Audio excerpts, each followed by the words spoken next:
السلام عليكم ورحمة الله وبركاته أصحاب قيمة بدن وسلامتين مركزتو الدنيا دافيدا كجوكتان كسو دوادا برنامج كينا دعدوين كدبقالك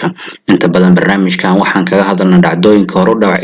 لديوان قلسودو كان دعدوين وقتيغا استاغان سيدا دراد دي دعاو انت بدن برنامج كينا وحان كغا هدل دونا بشان نوفمبر ايقو قبدا دعدوين كدعا اللي ديوان قلي سودو كلا صاحبة قيمة بدن اوغاد هدا كدي برنامج كان دعدوين كدبقالك وحو نقون دونا تدبال الاسبوعين هالمران gudbina sidoo kale isbuucaan soo qulaaseen wixii bishaas dhacay sidoo kale dhacdooyinka hor u dhacay ee la diiwaan galay hadda kadib focuska ku saari doonaa qodobada barnaamijka ku maqlo doontaan saaxiibada qiimaha badan waxaa ka mid ah labada ugu awooda badan fanka hindi waqti xadirkan oo kulma isasar jamooli sidoo kale meegasaar salmaan khan ayaa wiigi horaan kasoo gudubnay kulmay dhinaca kale ninka lagu magacaabo MR perfectionist qof kale ma ana Amir qan oo raali galin si teamka k.g.f chapter 2 haba ugu horeey director ka lagu magacaabo barshantaneel sidoo kale rock star yaash sidoo kale wuxuu ka hadlay waxyaabo badan ayuu taabtay dhinaca kale saaxiibada qiimaha badan Prabhas oo jaw dhahay Salmaan Qani oo akshay kumar Prabhas oo noqday jalaaga waqtigan lacagaha ugu badan aflaamta ku sameeyay awoodiisu ay kasoo gudubtay koonfur hindi ilaa Bollywood waa la jalaaga gaar maadaama uu noqday jalaaga kuwad lacagaha ugu badan aflaamta waqti xadarkan ku sameeyo dhinaca kale saaxiibada qiimaha badan baryaanka jabr oo taageerayaasheeda shock kurdi qodobadaas iyo qodobo kale ayaa barnaamijkeena ku maqli doontaan dhacdooyinka dabagalka intaan gudogalin barnaamijka saaxiibada qiimaha badan marka hore ku soo dhawaada channelka fadlan haday tahay markii kugu horeysa soo booqato channelkeena fadlan subscribe noo saar like saar muuqaalkan waayo dad badan ay gaarayaan aragtadaana comment noogu reeb aan ku bilaawno qodobkeena kuwa saaxiibada qiimaha badan isbuucii hore aan ka soo gudubnay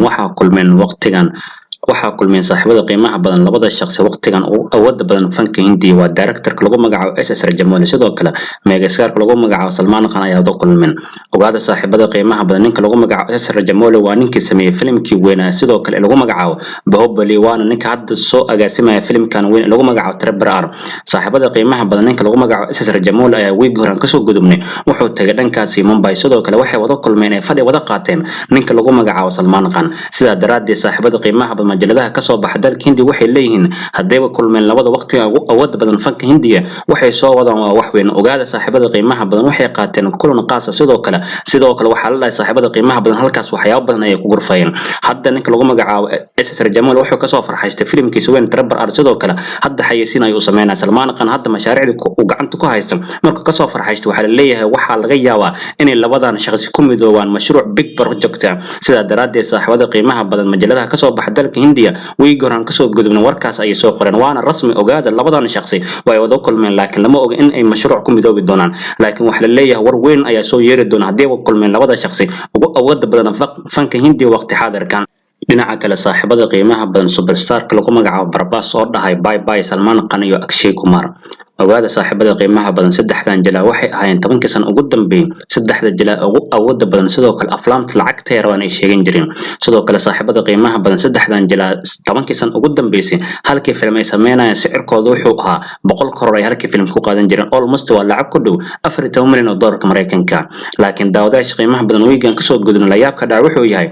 ninka lagu magacaabo Prabhas wuxuu soo wadaa film lagu magacaabo Spirit sidoo kale filmkaas waxa iska leh shirkadda awood badan lagu magacaabo TC sidoo kale shirkadaas waxa madax u ah ninka lagu magacaabo Boshan Kumar asxaabta qiimaha badan Prabhas sameynta filimkan wuxuu ku qaadan doonaa lacag gaaraysa 150 koror taasoo ka dhigan saaxiibada qiimaha badan Salmaan Khan iyo akshay kumar in meeshaas loogu tagay saddexdan jila waxay ahaayeen saddexda jila ugu awood badan fanka hindi sidoo kale lacagta ay rabaan halkii film lacagta ay rabaan ay dalban jireen sida daraadeed hadda waxa la leeyahay sunka lagu magacaabo Prabhas qaanad goon ayuu gali doonaa maadaama uu noqday jilaaga waqtiga fanka hindi lacagaha ugu badan aflaamta ku sameeyay number 1 asaag galay sidoo kale akshay kumar iyo ninka lagu magacaabo Salmaan Khan ay ku xigaan ayagana laakiin waxa la leeyahay daawadayaasha qiimaha badan baska markaan waxa laga tagay Salmaan Khan iyo akshay kumar ninka lagu magacaabo Prabhas wuxuu noqday jilaaga waqtigan aflaamta lacagaha ugu badan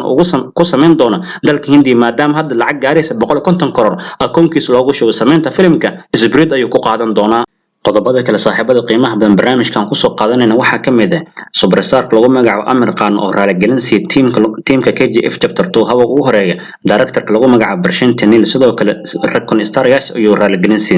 daawadayaasha qiimaha badan ninka lagu magacaabo Amir Khan wuxuu soo wataa film lagu magacaabo laal sanjada sidoo kale filmkiisa wuxuu la daawan doonaa 14 Abriil 2022 taariikhadan waxa hore u doorteen kooxda filimka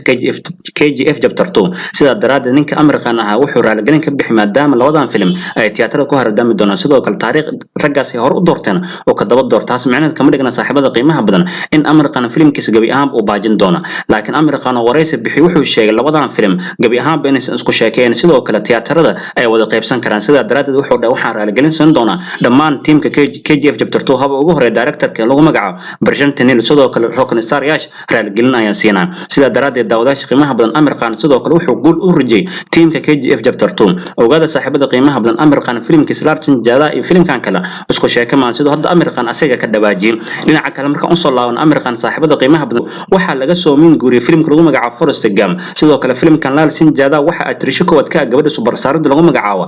Katrina Kabur Khan sidoo kale asna waxa la daawan doona 14 Abriil 2022 waxay tiyaatarada ku hardami doonaan filmka kala weyn ee lagu magacaabo k.g.f chapter 2 sida daraadeed Amir Khan ayaa raaligelintaasi teamka lagu magacaabo k.g.f chapter 2 sidoo kale Amir Khan oo hadlay wuxuu dhahay filmkayga waxaan rabay in la daawado marka hore Abriil laakiin gabi ahaanba ii suurto galayso maadaama filmkan la rabo in lagu tayayo aalada VFX sidoo kale aaladaas waxay qadan doontaa ku dhawaad 2 bil ilaa 3 bil sida daraadeed danta ayaa qasabtay in filmkayga 14 Abriil 2022 la daawado sidoo kale waxa raaligelin sina dhammaan teamka k.g.f chapter 2 haba ugu horeeya rock star rush sidoo kale directorka lagu magacaabo Arjun sidaas oo warkiisa ku soo gabagabay MR perfectionist kala saaxiibada qiimaha badan wiilka lagu magacaabo Vicky Katrina sidoo kale atrishada lagu magacaabo Katrina k.g.f sidaan ka warqabno waxa socota diyaarinta xafladooda arooska sidoo kale bisha Britol oo dhalan doonta December week ugu horeeya ay aqal gali doonaan lamaanayaashan saaxiibada qiimaha badan sheekada cusub ee Bollywood hangama daawacaysa waxay tahay labadan jilaa oo arooskooda ama xalfad qaas ay dhigan doonaan sida daraadeed hadda waxay soo saareen policy ama xeerkaas oo dhammaan ka soo qaybgalayaasha dadka martida xalfadda looma ogolaan doono inay mobilka meesha la soo galaan dadka inta badan waardiya banaanka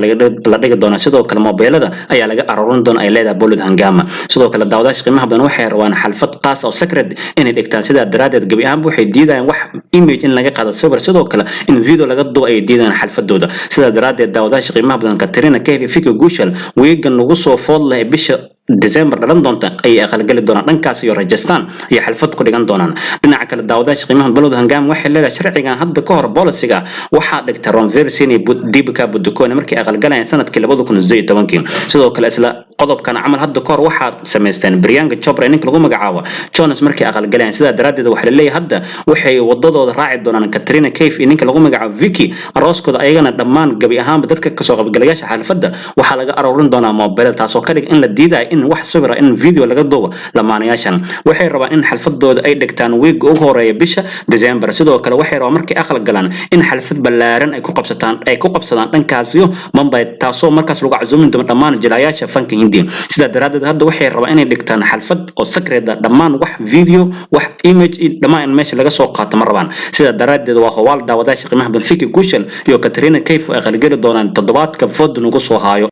ugu dambeyn saaxiibada qiimaha badan barnaamijkeena waxaan ku soo gabagabayn doonaa Priyanka Chopra taageerayaasha show ku ridin saaxiibada qiimaha badan way gooraan ka soo gudan Priyanka Chopra gabi ahaanba iska tirtay magaca Jonas daawadaasha qiimaha badan Priyanka Chopra waxa u dhaxdaa heesaha lagu magacaabo Nicky Jonas sidoo kale ogaada saaxiibada qiimaha badan inta badan markii is guursan dadkaas gaalada inta badan waxay sameeyaan ninka guursada aabihiisa magaciisa ay ku darsadaan sida daraadeed Priyanka Chopra magaca waxay wadatay Priyanka Chopra Jonas sidoo kale inta badan social media qaasatan dhankaas Instagram sidoo kale Twitterka magaca Jonas ayaa ugu qornaan jiray magaceeda saddexaad ayuu ahaan jiray sida daraadeed gabi ahaanba waxay masaxday magaca Jonas taasoo taageerayaasheeda ay shock ku noqotay sidoo kale ka cabsi qaba labaanayaashan inay nolosha isku faraaqeyn doonaan daawadaasha qiimaha badan labadan lamaanay inta badan 4 sano ugu dambeysay nolol qurux badan ka dhaxay sida daraadeed daawadaasha qiimaha badan waxa la leeyahay Priyanka Chopra waxay mari doontaa wadada ay martay Samantha maadaama daawadaasha qiimaha badan Samantha ayadana markay kala tagaan ninka lagu magacaabo Nagatanya inta magaca reer kiin ay iska tirtay sida daraadeed hadda